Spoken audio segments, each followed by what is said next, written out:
mean, as I said, it's a pretty gentle car, you know. But I mean, once you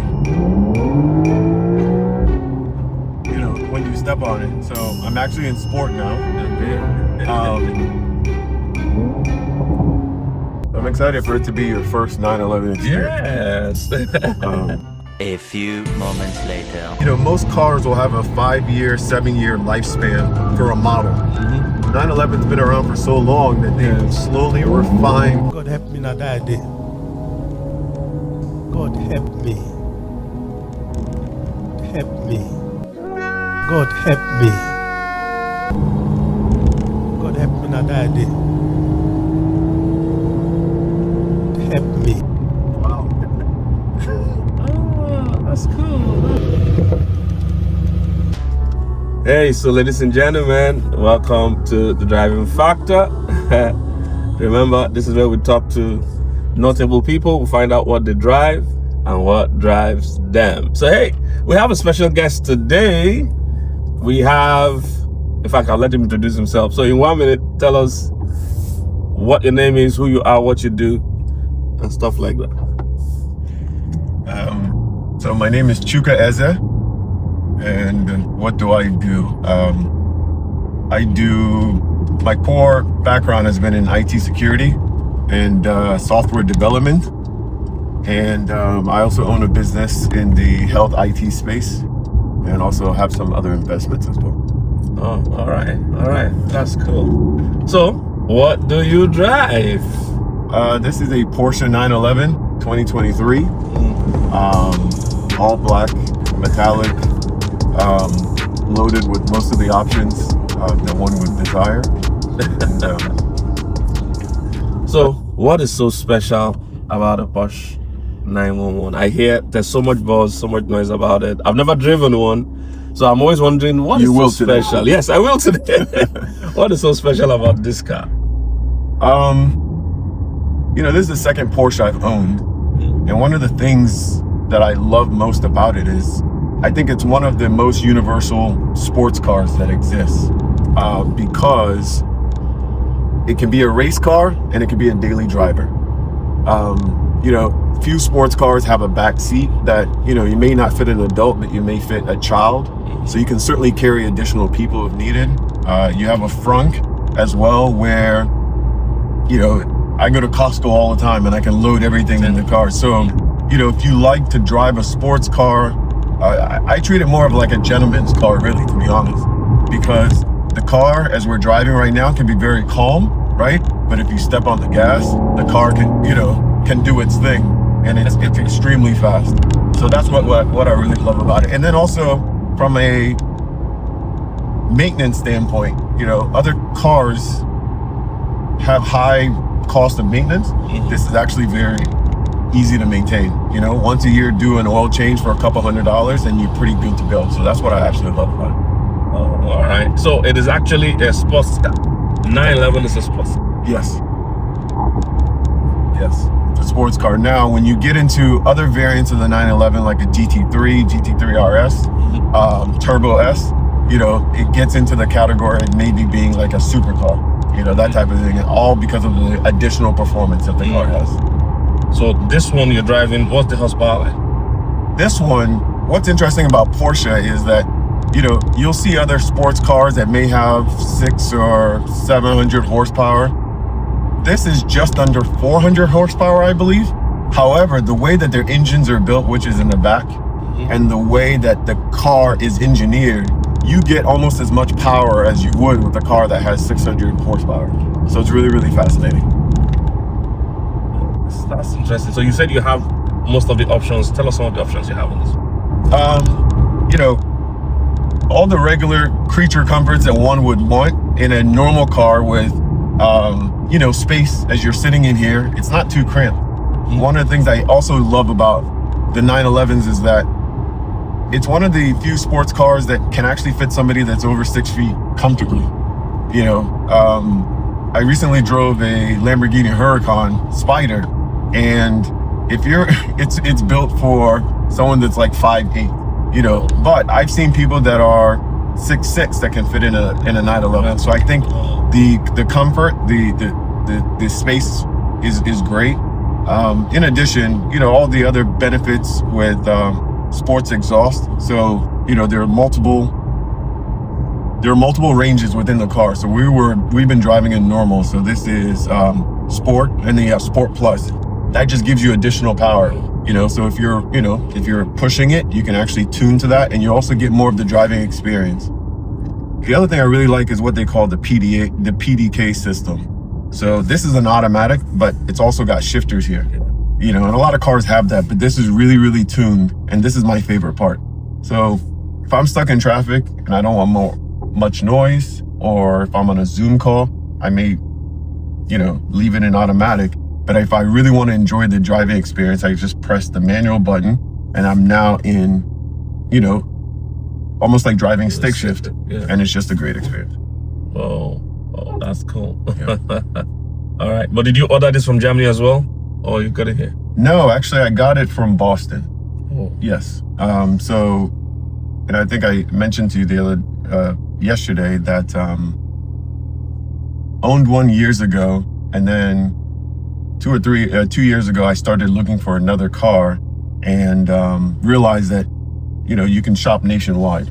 So I identified it in Boston, took a one-way flight, and then drove it down from Boston. So it was like a road trip. It was like an 8-hour road trip, but it was an amazing trip all the way down from Boston, stopped in New York for a night, and then came back down here to Virginia. Wow, that's cool. That's cool. All right, so we've seen a bit about what you drive. So let's find out what drives you. What is a big motivation for you? Why do you wake up every morning and do what you do? What drives you as a person?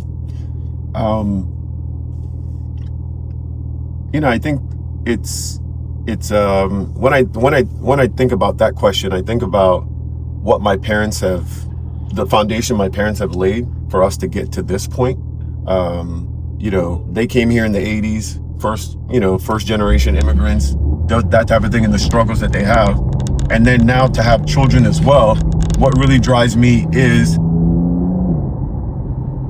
how to position them for the next level, right? So as you met my son earlier, guys. as you met my son earlier, he and I share this car experience together. So we go to car shows, things like that. So it's been a great bonding experience. But one of the things that also drives me is to show him what's possible. So owning this car and experiencing it with him is to show him that he can achieve great things. So it's not just an experience for myself, but it's also an experience for him. So what drives me is really to position my family for success, position my children for success. And then, the next level of that is really the impact that I'm trying to make from a position of teaching, education, and things like that, not only in our church community, but beyond that. That's good. That's good. What will you term as a defining moment in your life so far, aside meeting with God? What else would you say? Oh, this was a defining moment for me. Certainly, beyond meeting with God, my wife. I think sometimes when you're going through life alone, you're in the world alone, right? But I think when we met, within 6 months, we actually got married. And, I think it changed the trajectory of everything for me because, at that point, as a single man, you now become serious. You have obligations, you have, a family that you're planning and things like that. And I think things also started to change for me dramatically at that point, and doors started opening and things like that. So I definitely recognize that as one of the defining moments in my life. And then obviously the children that you have as well. What would you say God is teaching you, in this season? What is something special you're learning in this season? God is teaching me to push, and the doors will open. One of the things that I've realized about, and I believe, is that many Christians are very timid, right? And one of the things I've realized through reading, through talking to other people, is the fact that the Holy Spirit is with us. God has given us the power. but many times, and I've said this in presentations before, we behave, as Christians, we behave as if we're wounded warriors on a field. Whereas we are, if we claim that the creator of the universe is our father, we have a lot of power, So for me, it's the realization that in all the things that I want to achieve, I just need to push. I need to push, and God is the wind behind our back to be able to open those doors. And I've started to see that in my life, and I'm trying to also teach that to my children, to my family, and things like that, that we have the power to change our destiny. We just have to push. We have to take the step of faith. We have to actually, faith is action. It's not just praying, it's actually taking action. That's powerful. If you could talk to Chuka that is 20 years old, you could go back and talk to Chuka 20 years old, what will you tell him? I think similarly to what I just said now, what's fascinating is many of us we grow up in an environment where there's a lot of doubt and fear.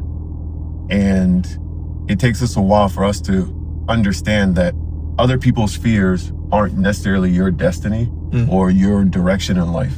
So for me, there are a lot of things that I wanted to do, and I was ambitious when I was younger, but I was under, I took advice from, sometimes from parents, from things that had not experienced something, and they love you and they want to do the best for you, right? But they're not seeing that the world is changing in a rapid pace, and you're seeing opportunities that they're not seeing, right? And for me, that's really one of the things that there were a bunch of opportunities I was presented with years ago that I did not pursue because, there wasn't clarity in other, from other people's eyes, but I could see it, Wow. that type of thing. Wow. That is phenomenal. If you could speak to a young guy, young lady, or even a young man, young woman that is out there today, that is struggling with life, trying to find their path, they're losing hope or stuff like that.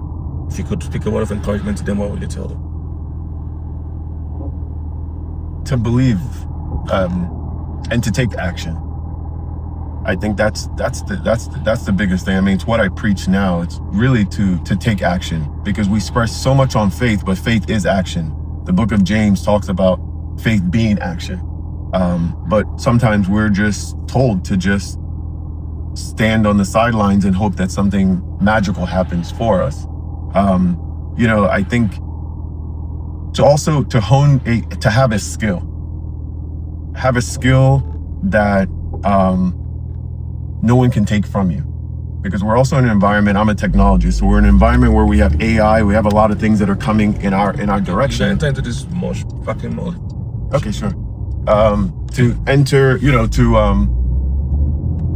the world that we're living in with AI and things like that, there are a lot of things that are coming, and I want people to be prepared for the changes that are happening. And a lot of those changes are to have a skill that maybe you can also convert into a business in case you need to in the future.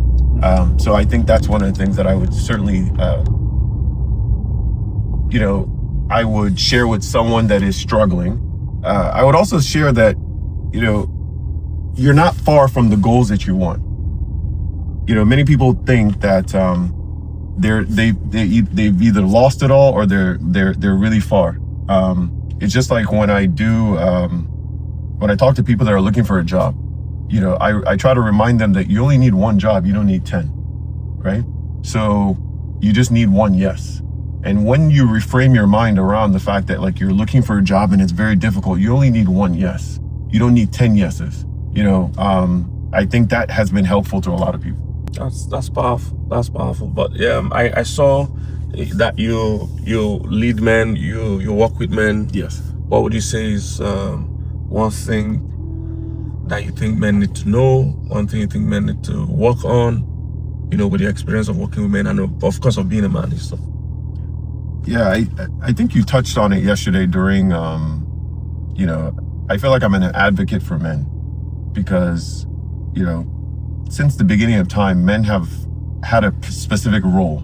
They saw their fathers in a specific role. And in the world that we live in now, the role of men is changing. Yeah. And sometimes it's a threat to men. Sometimes it brings doubt to who they are. And I think any opportunity that we can to empower men to know who they really are, especially in Christ, I think is very, very important, because that plays a critical role in how they behave in their relationships or in their, in their marriages, and also how they behave in the real world. So one of the things I like to share with men is just to encourage them. But I think there's also a lot of danger for men today. Like I talk about the fact that, you have pornography, all those other things, but you also have gambling, things like that, that men are falling into susceptibly thinking that it's the new norm. But these are the things that are actually impacting you from the growth that you want. I grew up playing basketball my entire life, but now I rarely watch sports. And the reason is because I'm trying to build my family's future. And, but I see many men that will every night of the week, they're watching a game, whereas if you want to change your life, those are the quiet moments, those are the hours in which you can gain a new skill. You can build a business, all those other things, whereas they're struggling, but they don't seem to realize that some of those actions that they're taking are actually detrimental to their future growth. Wow, that is phenomenal. Because I've also worked with sometimes men that are experiencing delays in even something like marriage. Yes. And one of the things I discovered as well is something similar to what you're saying. They focus, but they focus on the wrong things. So they are focused actually, but on things that are less important. Yeah. So there's nothing wrong with some of those things, but in order of priority, some things have to come first. Absolutely. Before the others. So, you can't be focusing on entertainment more than you're focusing on education. On skills. On skill development. You can't. On business development. So you're absolutely right. All right. So complete this sentence. A car is not just a mode of transportation. It is it's an experience. It's a networking opportunity. It's a motivator. Sometimes when you buying this car or buying a certain car actually puts you in a position that just opens doors. Actually,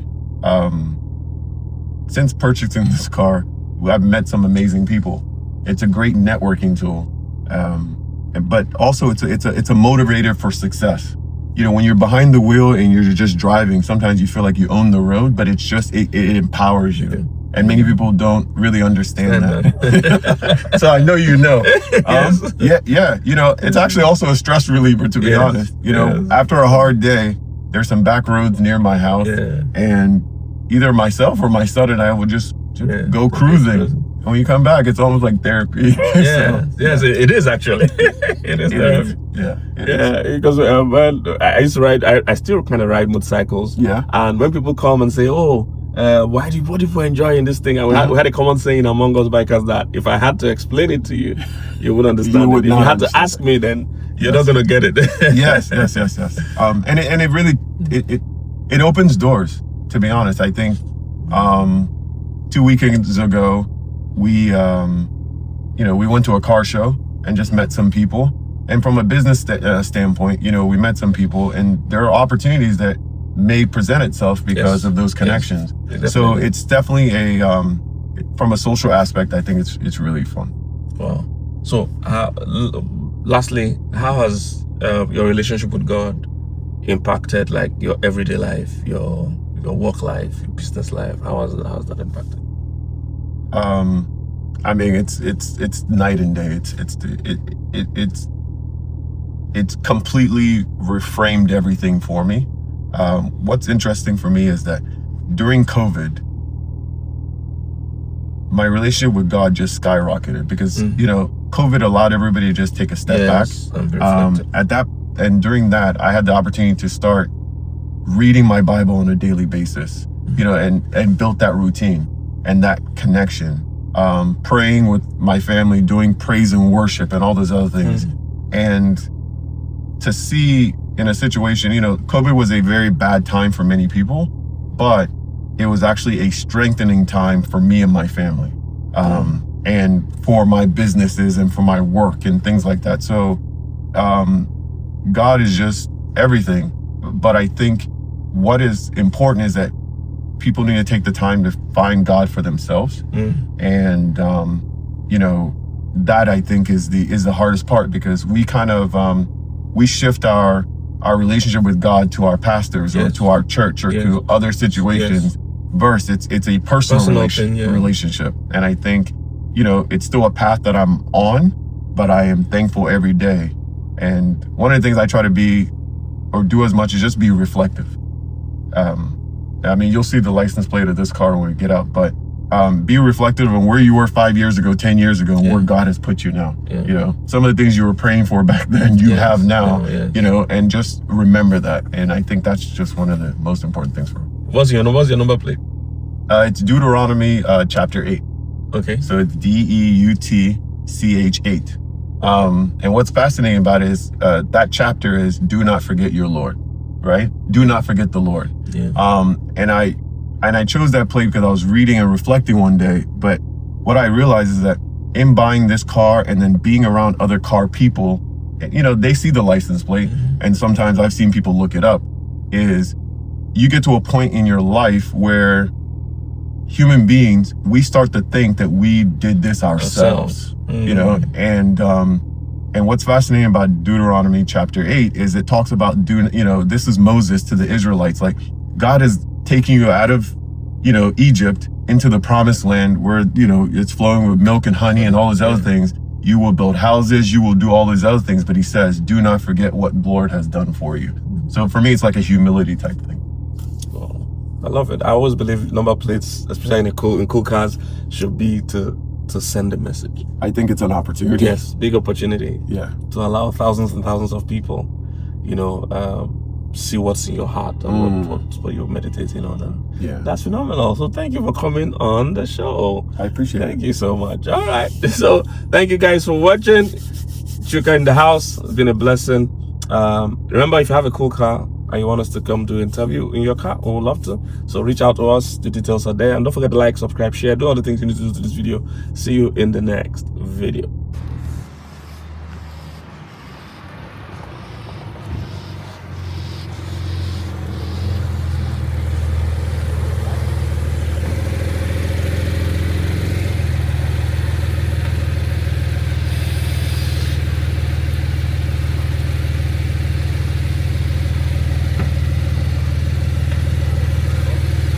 Kingsley is really smiling. He had